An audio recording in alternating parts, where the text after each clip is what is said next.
David Kahn is one of the leading experts in the martial art Krav Maga operating today. What I like about his approach is he's one of the few teachers who emphasizes aspects that come before the fight. Today we talk about those safety skills, which are always important, but especially vital for self-defense when protecting your family. If you haven't already, don't forget to like and subscribe, and do come find us on Facebook, or sign up at Patreon for early access and members-only goodies. Thanks for watching. Now, let's get to work. I'd like to introduce you all to two close personal friends of the show. John and John are a pair of law enforcement officers with 3 decades of combined experience in helping people stay safe and what happens when that fails. They've built a shop, Shield Protection Products, that offers a full range of self-defense items like pepper spray and stun guns that real people can use in the real world. They're like-minded folks, so they also offer important safety equipment like fire extinguishers, medical kits, and car escape tools. They provide an instructional video with every purchase so you know how to use anything you buy.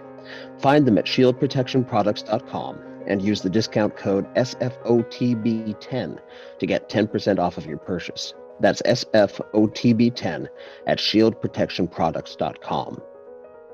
Seriously, friends, if you're looking for the best equipment to keep your family safe, along with advice from knowledgeable professionals on how to use it, while supporting this show and a small business that deserves it, you'll find it at Shield Protection Products.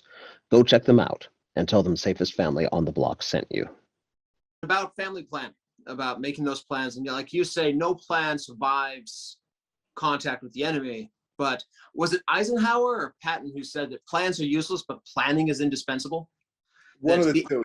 Yeah. The act of creating the plan creates mental muscles that improve our emergency response. And there's also, that adage about without planning to fail. Yeah. Plan. So it's absolutely true. And that balancing act, I keep using that expression, it's just, you can't worry every day about life. You have to live it. You just have to sort of be on a low simmer when out of your element, or there's traveling or anything that it's a public event these days. You just have to keep a guarded outlook towards life, and that's just the way it is, unfortunately. In Israel, it's interesting too, because the fathers, the mothers, the parents, grandparents have all been through the military. So they've got training. The kids are probably, unfortunately, for the foreseeable future, going into the military. And so, the thinking there is worst case scenarios, but life goes on. And, it's a coherent way of thinking. It's a homogenous, although heterogeneous. It's a different kind of world, but ultimately we're people. And you have to go about your life.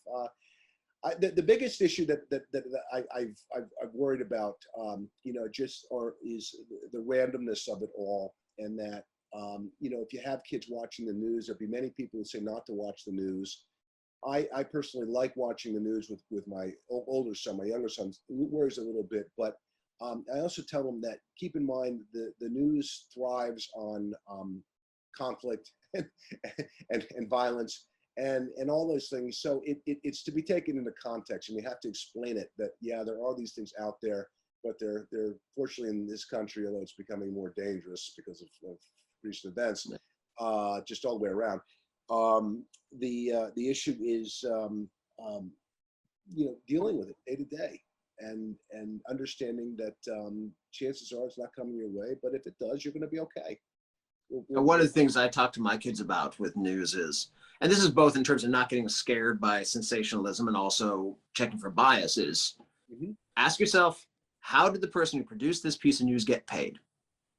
Did they get paid by producing accurate, neutral information? Did they get paid by scaring the crap out of you? Or did they get scared by pissing off the political extremists? And just, if you keep that in mind, it can help balance the scare factor and sensationalism in the news these days. Absolutely. And watching one of the major networks the other night, and it was boring. And my son said, "It's boring." I said, "That's good."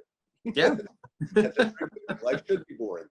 I said, because keep in mind that these violent counters, these mass shootings, the train wrecks, the bridges collapsing. I said, it's all really unfortunate, but you see the way they drive the headlines because it gets people's interest.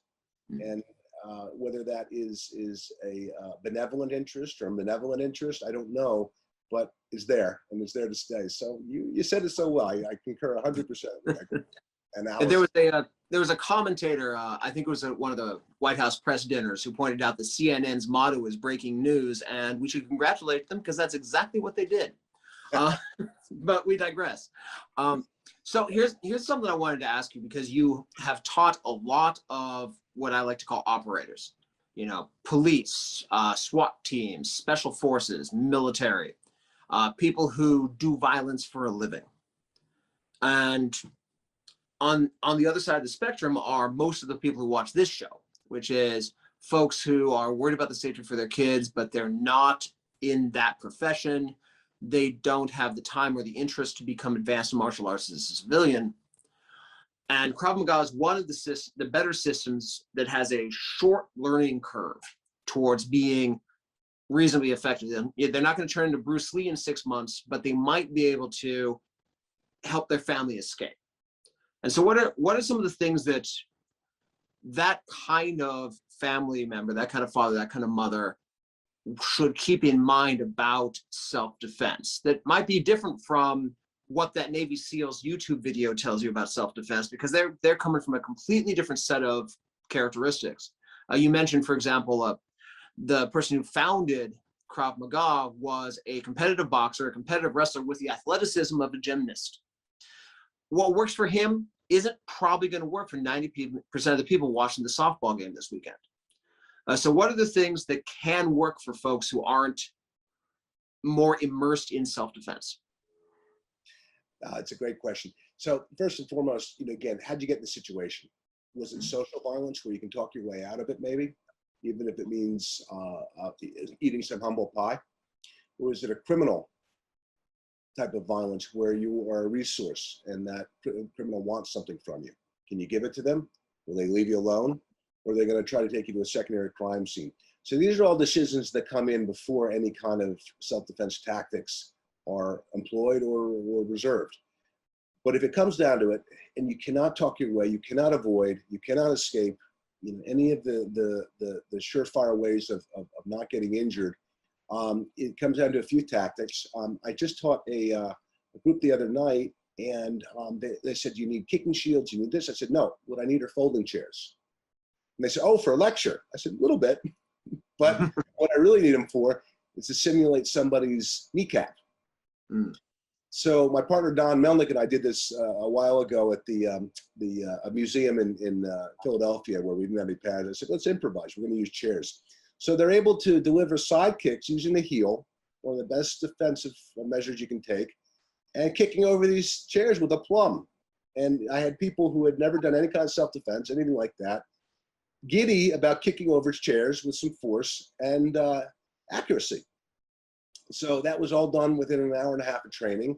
And then we did some long range straight kicks. So it's just starting off with some confidence building measures, and the combatives are how we start. In other words, we teach you to counterattack, and then we build that into certain defenses. And the fact is that if you see violence coming your way, as you and I both know, and anybody who's been trained, it's your offensive capabilities, your combatives that come to the fore. It's not the specific defenses. The specific defenses are where you're caught unaware, which is where we would advise people to not be engrossed in that cell phone walking down the street, and to pan the area. And these are all the awareness, situational awareness things that any good self-defense teacher will emphasize.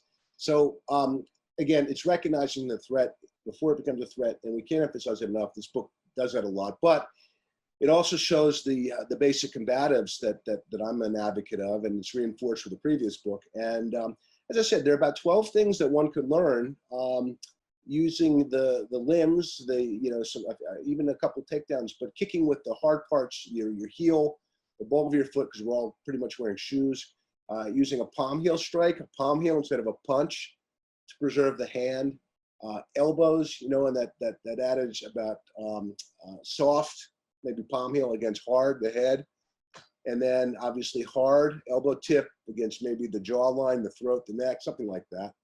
And any good self-defense instructor will get that across. The biggest thing I would encourage if you're learning self-defense, and you might agree, is that there are many, many good teachers in all over the world. But what you want to do is spend your time actually learning the skill set rather than doing sit-ups and push-ups and other conditioning things that are very helpful to getting away, say, of running. But there's limited time to learn these things. So if you're going to pick a class, see if that instructor is really emphasizing these core techniques against resistance, against pads and that sort of thing, and not emphasizing that somebody has to do it this way or nobody's ever going to do it this way, because you don't know what's going to happen. But it's ultimately got to be against concerted resistance, because that's what's going to come your way, a real attack. And you can't freeze by saying that was faster than I've ever seen before, that was harder, that came out of nowhere. And so overcoming that mindset, or building that mindset, perhaps the better way to describe it, is the key. There are tools you're going to use, but you have to have the mindset to use them. Or not. And on the topic of mindset, one of the big issues for civilians, family people, is what I call the permissions deficit. Mm-hmm. Where if a bad guy is forcing you to go hands-on, they have already given themselves permission to hurt and possibly kill you. Yeah. Most of us have not given ourselves permission to hurt people. Yes. Are there some specific ways that you can recommend to navigate those permissions and allowing ourselves to step into that mindset for the time it takes? Yeah, no, I'm glad to say that the majority of people in the world do not find it appealing to put their finger in somebody's eye and go at the lower lid into the eyeball. It's a civilized world for the most part we're living in, which is good.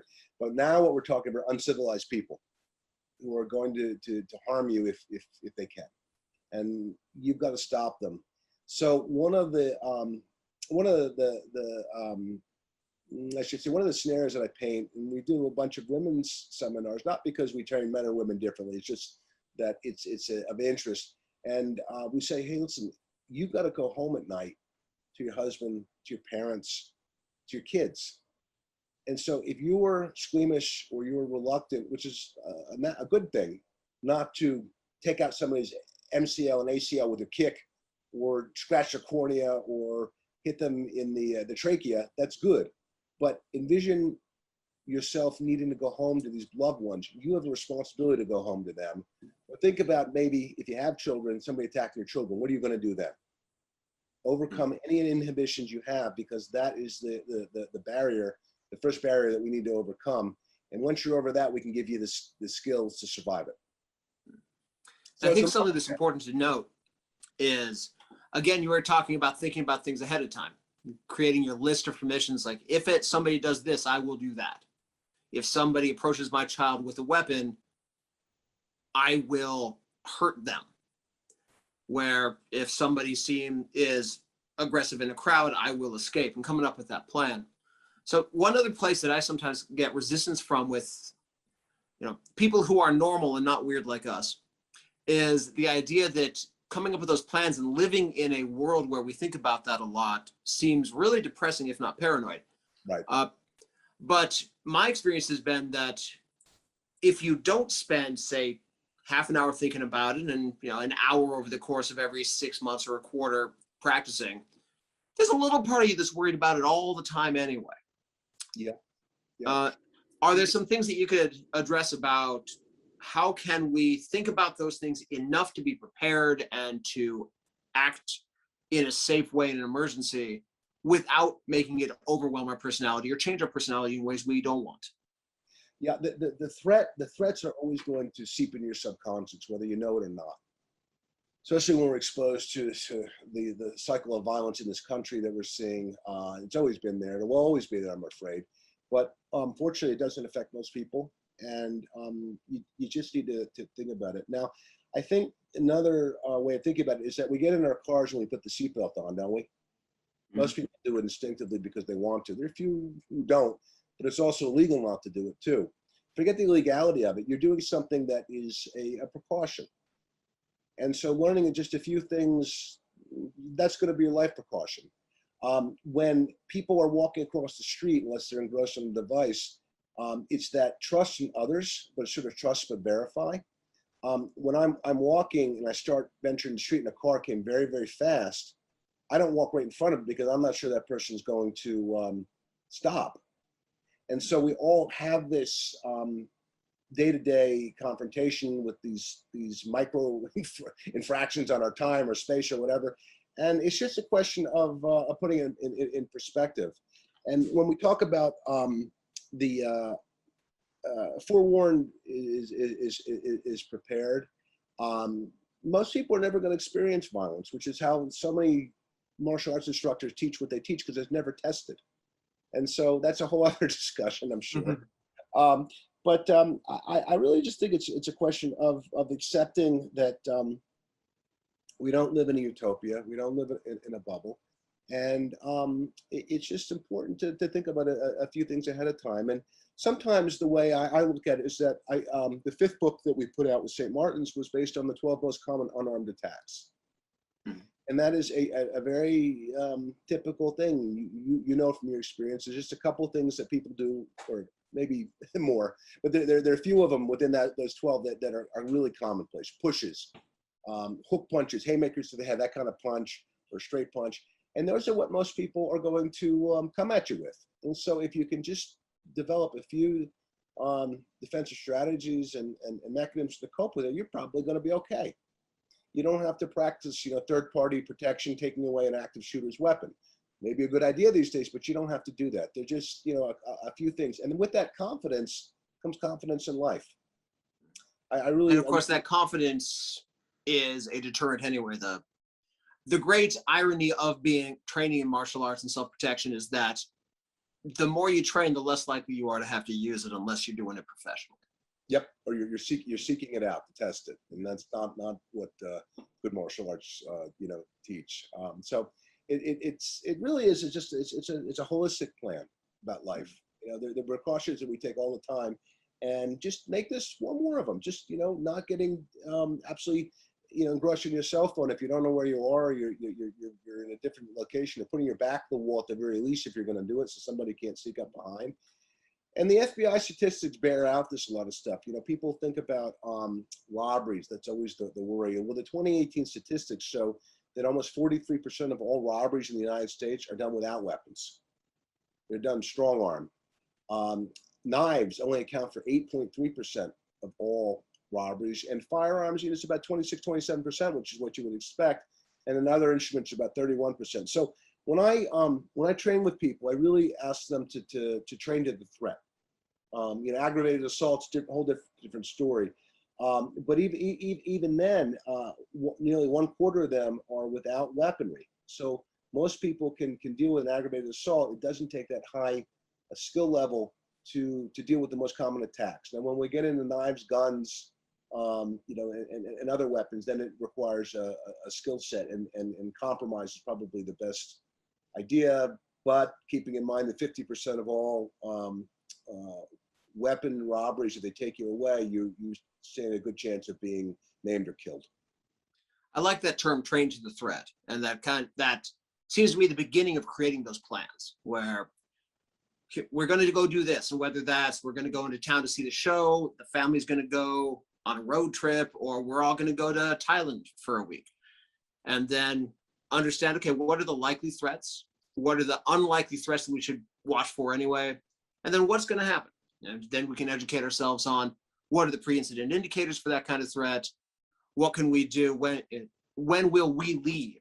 And that's not just for violent threats, but something like if dad's got a little bit of a heart situation, when are we gonna stop the hike and go back in? Right. If we're traveling near the equator, at what point are we going to say that, it is too damn hot and we don't have enough water, it's time to go home? Sure. All of these are safety aspects, and it applies this concept from Krav Maga in the beginning, where you've got situations, you've got responses, and then you've got survival.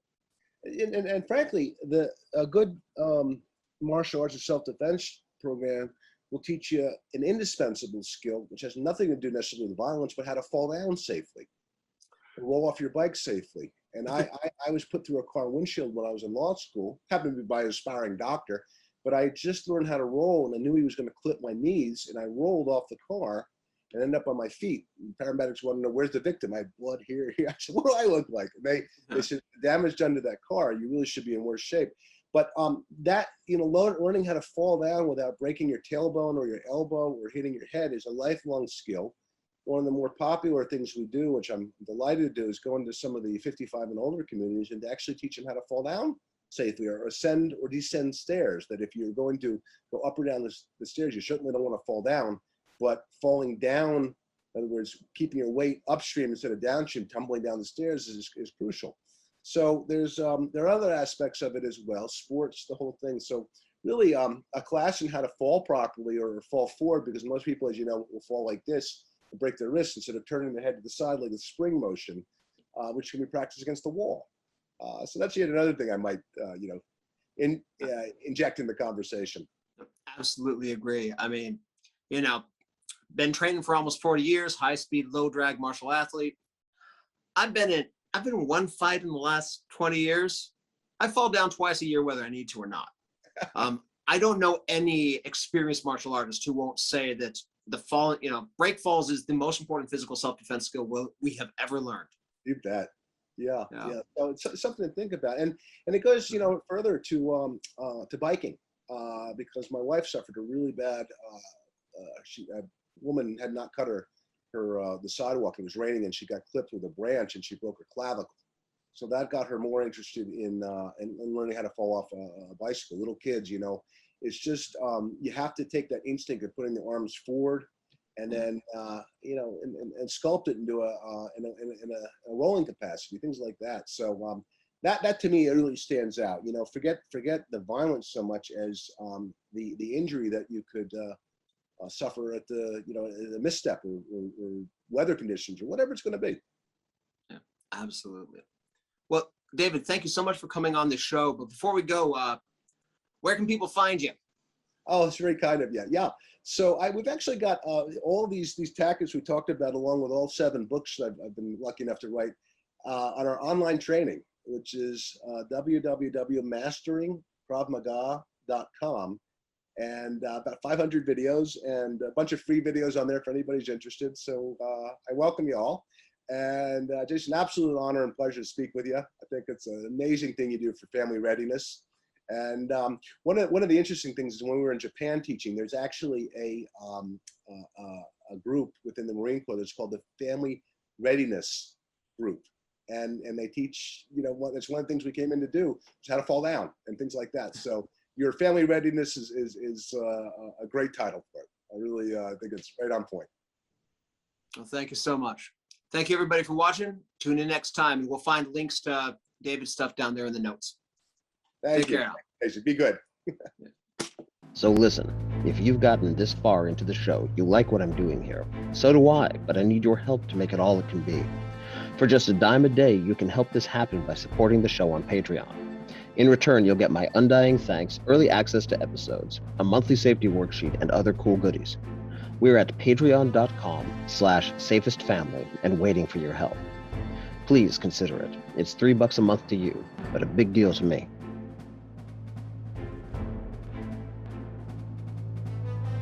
Hello, everybody. Welcome back to Safest Family on the Block, where knowledge is power. Joining me today is David Kahn of Krav Maga. Hello, David. Hey, Jason. Thanks for having me on. Well, thank you so much for coming on. You have an amazing resume and bio. I'll read just a part of it because otherwise we'd be here all day listing everything you've done. Thank you. But David serves as the United States Chief Instructor for the Israeli Krav Maga Association. He received his advanced black belt teaching certifications from Israeli Grandmaster Chaim Gidon. David has authored 6 best-selling and award-winning Krav Maga books for Macmillan Press and YMAA publications. He has taught basically every letter of the alphabet from ATF to SEAL and everybody in between. He's had a great deal of experience in his most recent book that's come out. One of the things I really appreciated about it is he approached some of the non-combative aspects of self-defense, which I think are the most important things for families. So, David, thank you so much for coming on today. Honored. Thank you again. And let's start a little bit with, you and I are martial arts geeks. We know what Krav Maga is, but not everybody does. So could you give us, what's Krav Maga in a nutshell, a bit of its history and what differentiates it from other martial arts? Sure. I might admit to mispronouncing it probably for the first 2 or 3 weeks that I took it. And my introduction to Krav Maga was a rude one, but which I very much appreciated. Met one of the first Americans to ever do it, Rick Blitzstein, my first week of law school, which is when I began. And Rick said, "Hey, you look like the type that would like this kind of thing."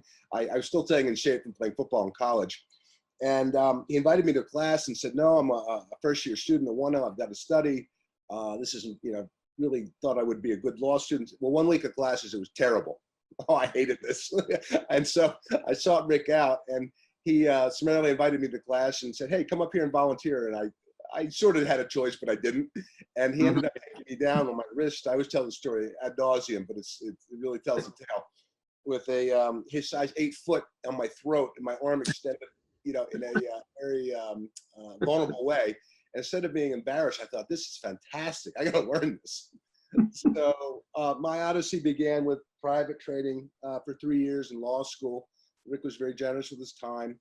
And then I had the opportunity before I went to work in New York to go to Israel. So I went to Israel for a 6-week private training course with Grandmaster Gidon, the highest ranked Krav Maga instructor in the world, and the head of the oldest organization, the Israeli Krav Maga Association. So I learned about it very quickly, but prior to that, I had some background that Krav Maga was developed by Imrich Lichtenfeld, Imi, as he's known, in pre-war Slovakia to protect the Jewish community. Imi had a background in boxing and wrestling. He was a superb athlete and gymnast, and he realized that street fighting differed from combat sports in many ways, but principally it's often one against many, which is an unfair fight to begin with, and no fights are fair as far as I'm concerned. And that everything that one does, in short, has to count. Yep, I just lost you here. Everything has got to count. In other words, your combatives or the strikes, the counterattacks that you use have to be optimized because you don't have time to think about it. And you also don't have time to deliver a subpar response because, again, then you could be outnumbered. And that's also true with, defending a family in a family situation. But as you just mentioned so well, discretion is the better part of valor. So Krav Maga teaches basically to take somebody out very quickly. Good minds think alike. Any good self-defense system will teach you anatomical targeting and efficiency in your movements. In other words, not getting into some kind of exchange of blows or standing up on the balls of your feet and saying, come on, or aggravating or otherwise propagating violence. So ultimately, it's about doing a few things really well and making them first nature. And what we do instinctively, of course, we do faster. So if you can harness the body's parasympathetic nervous system to do what comes naturally, you're going to be in a lot better shape or position if unavoidable violence comes your way. And one of the things about the Krav Maga system, as I understand it, I've only had a few seminars over the times that I've trained, and my home art's Kempo, and they have some similarities. They both really love taking your elbow or your knee and hitting somebody with that until they fall down or run away. Reliance on gross motor skills. But for people who aren't martial arts nerds and aren't violence professionals, who want to be safe taking their kid to the soccer game or going downtown with their wife to see a show, what you need is those gross motor skills. Just one or two skills, one or two responses that you can apply to most things. Because I mean, you and I, we can, I can learn new wrist locks and fancy knife disarms all day, but if you're not going to spend a lot of time training, having a long menu of things from which to order in a confrontation is going to do you more harm than good, where Krav Maga takes the opposite approach. Indeed. And when Imi was developing it for the Israeli military, after he had come to Israel, having served with distinction in the British Army, the early leadership recognized his hand-to-hand combat abilities and tasked him with training the fledgling Israel Defense Forces. And so he understood he was going to have a wide array of people with different skill sets, even language barriers, and that he had to teach a few things that were achievable and that could be done and mastered really quickly for this array of people. So in the previous book that I was able to publish with the YMAA called Krav Maga Combatives, I was able to cover those combatives, which I thought were most important.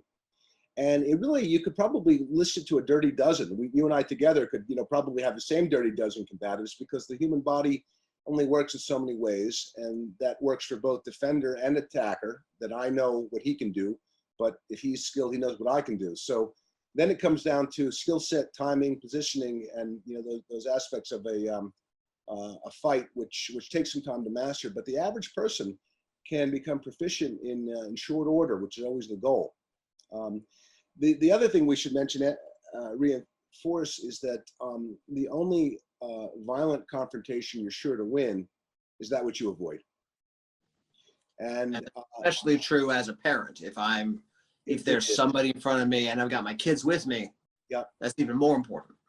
Yeah, and in Krav Maga, there's actually a family training plan which is put together, taking into account a number of factors. And first and foremost, it has to be discussed ahead of time, because people, if you don't rehearse in your head what you're going to say to somebody in a bad confrontation situation, and I do that actually. There are a few lines which I have gone through so that they become natural to me, and I'm able to speak from baritone and not sound either frantic or otherwise threatened.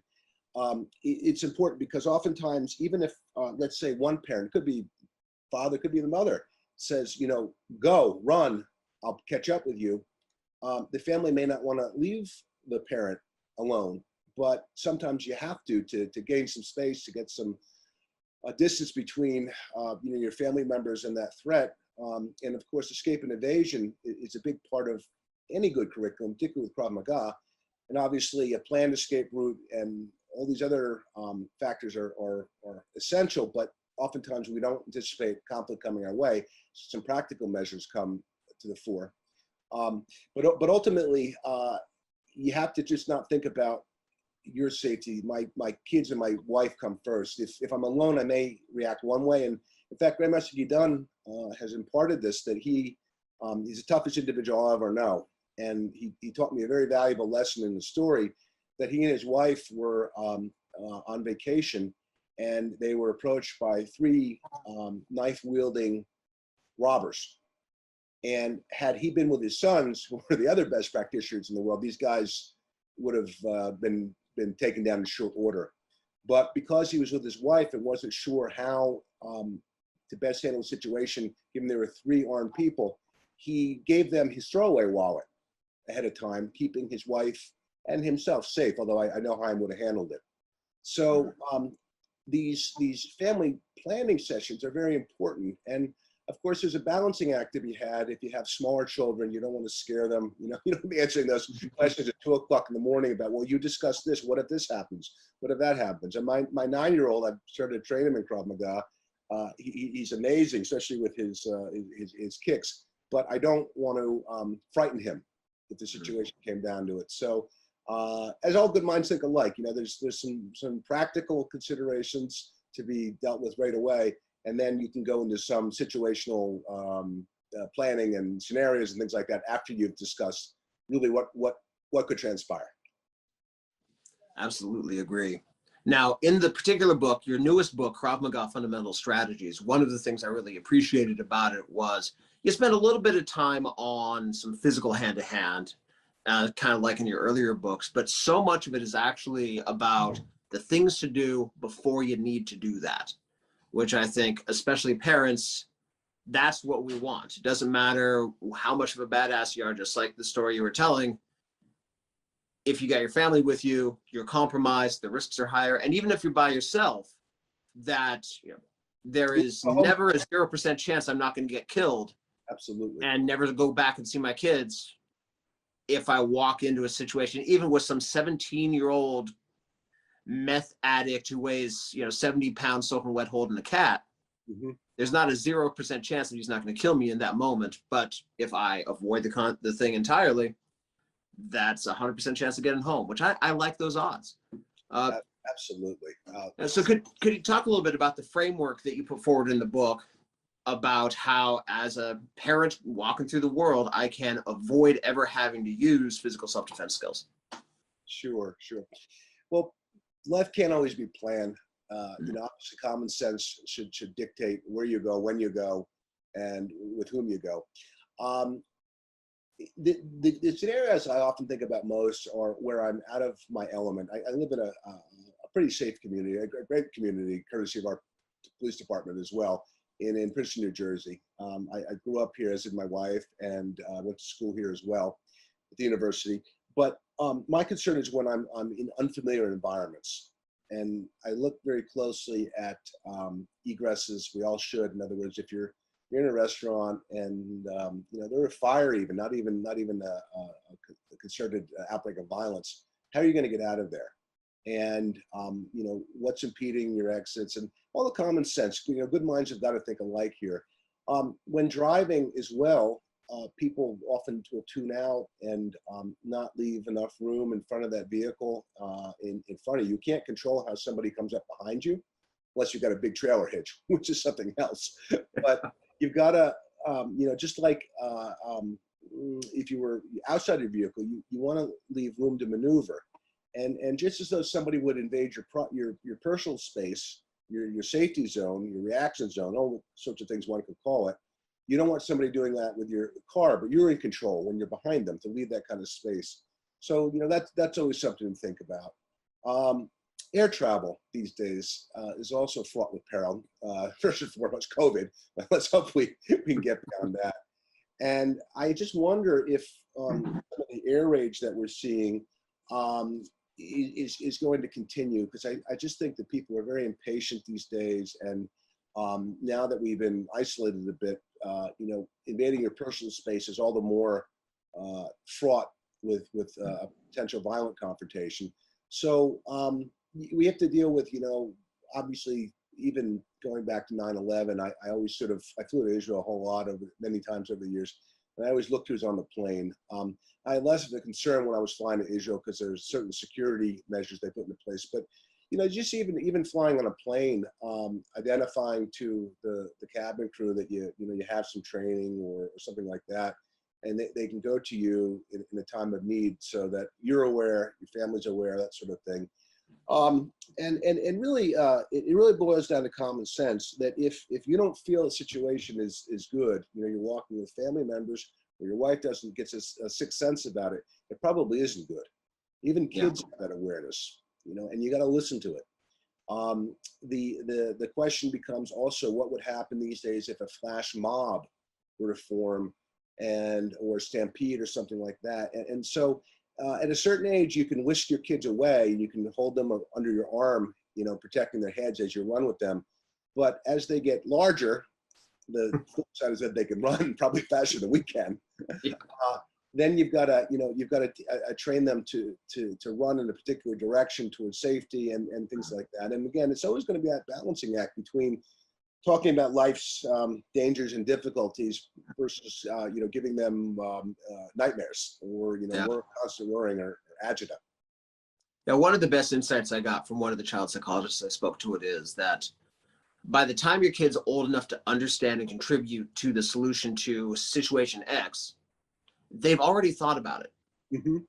They've already imagined it. They've seen it on television. They've heard about it with a friend, and they're worried about it. And so letting them continue to worry versus sitting down and letting them know, A, that mom and dad have got your back on that. We've thought about it and we have a plan.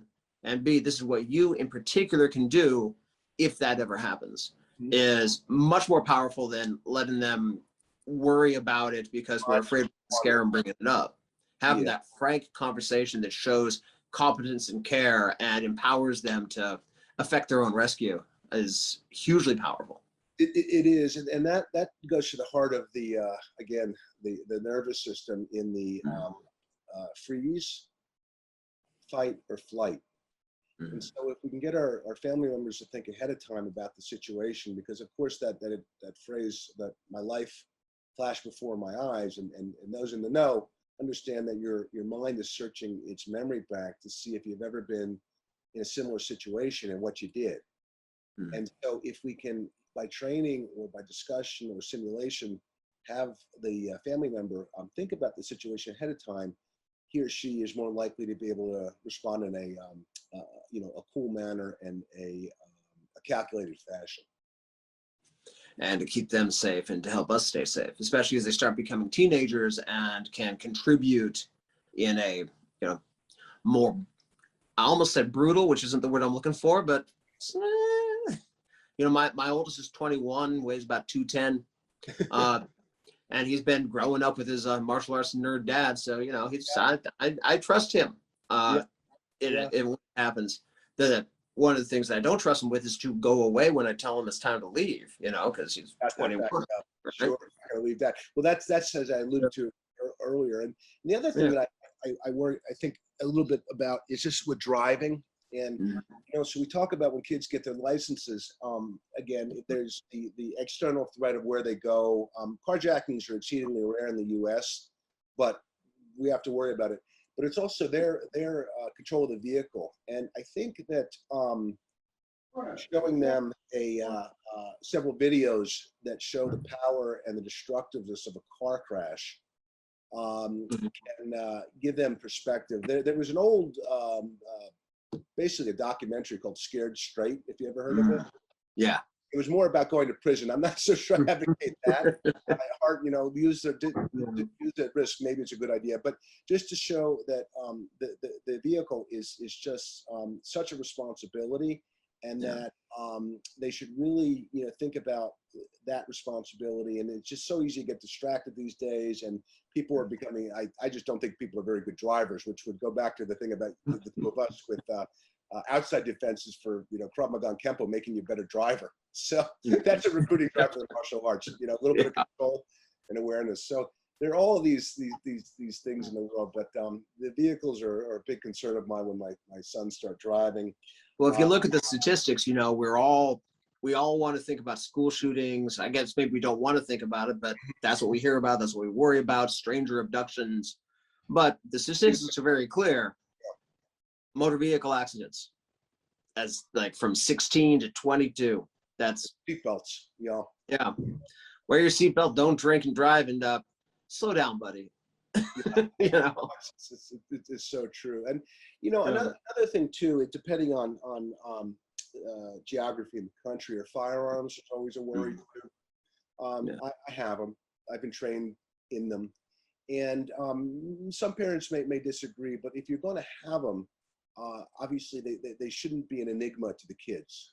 You're not necessarily putting them in front when they're little because they don't have the maturity to understand it, but understanding that this is a weapon to be used as a last resort, not to be brandished and otherwise, but overcoming that mystery or the stigma. And one of the things that my father did with me at age 12 was he took me to a hunting course, and they showed 3 milk gallons hanging with red dye in them, and what a 410 shell or 12 gauge would do. And that really scared me straight about what a weapon can do. So, again, it's showing, I don't want to sound like I'm focused on destruction, because I don't think that's the way to go, but just showing the reality of the dangers inherent to some of these things that we have. There's the strict liability aspects of these kinds of things too, for a reason.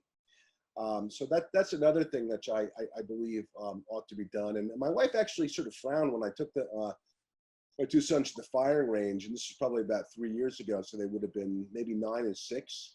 And I have a friend, one of my great instructors, Mike Delahanty, who is a firearms instructor, was a Marine, and then a police officer. And rather than my teaching them, as you know, good fathers, it's good, better to have somebody else teach your kids. And they really listened to him. And I was deeply appreciative of Mike for introducing them to firearm safety. And obviously, if you don't have them in the house, it's not something you need to worry about so much. But if you know it, and even though you don't have them, it's always a great idea to introduce your kids, because with adults, we do a lot of adults seem to like to train in firearm disarms, but they don't have a working knowledge of the weapon. And you'll see a lot of videos out there, particularly in the Krav Maga community. That's something that we really take seriously, because you're not going to you can get punched in the face, but a bullet through the head is not going to allow you a second chance. doing these gun defenses correctly, but you'll see people try a disarm and then take the weapon away and think that it's in battery or it's functional and then point it at the former aggressor. And that's not responsible training, I guess is my point. So whatever you do it right. Get it right the first time. And absolutely, as you mentioned, I'm not here to tell you to have a gun in your house or not have a gun in your house. It's a deeply personal decision, and the right decision varies from region to region, from city to city, from personal ethos to personal ethos. But if you choose to have guns, I am here to tell you, get trained, make sure everybody in the house has a basic level of training and familiarity. And once you've been trained, you think you've had enough training, go get more training. Yeah. It's, I echo that. And, am I thinking exactly? If you are going to have a firearm, it's an awesome responsibility on your part, but you have a equally large responsibility to train your family members in the danger of it. And if they're not going to use it, they're not going to use it, but just to understand that it's there. You know, all gun safety rules are in effect. So I too, I have you know, people who are anti-gun. It's not a judgment on the person, but if you're going to do it, as I said, do it right. Exactly. Stephen Corson, who wrote The Safety Trap up there, he's been a bodyguard for most of his career. You know, worked for Gavin DeBecker for a very long time, has his own firm now. But the way he expresses it is he has seen too many people try to take a selfie with a celebrity to have a lot of confidence in most people's ability to use a gun under pressure because of how familiar they must be with those phones and how much less stressful meeting a celebrity is than being in an armed conflict. You know, I mean, most people with their guns, they buy it and they go to the range maybe a couple of times, get their CCW once a year. But, you know, if you're not putting a couple hundred rounds downrange at least every month. It's very much that way with police officers, that their bookings on a firing range are usually very good. And the question is, can they get the weapon deployed under pressure? Yeah. And I made an analogy in the book about, for example, we talked about safety planning and packages. Can you get your cell phone open with the various locks and codes and everything else if you had to call 911 or film something? And can people do under pressure? Well, some people can, some people can do it really well. But if you have somebody put on boxing gloves and put on a timer and say, get this open and dialed, you know, your number in 3 seconds, or otherwise you're going to get hit, then everybody becomes butterfingers. And so just one aspect of a road rage incident where somebody's approaching your vehicle and you decide that it's safer to stay in the vehicle, which is another family planning thing, rather than get out. The issue of carjacking, for example, if somebody were going to force you to get out of the vehicle and you're alone, you know, let them have it. Not to say they're not going to shoot you when they leave, but if you've got a you know, a 6-month-old tied in the car seat, the mama bear, the papa bear is going to come out. You can't obviously let that vehicle be taken from you. So those dynamics are at play.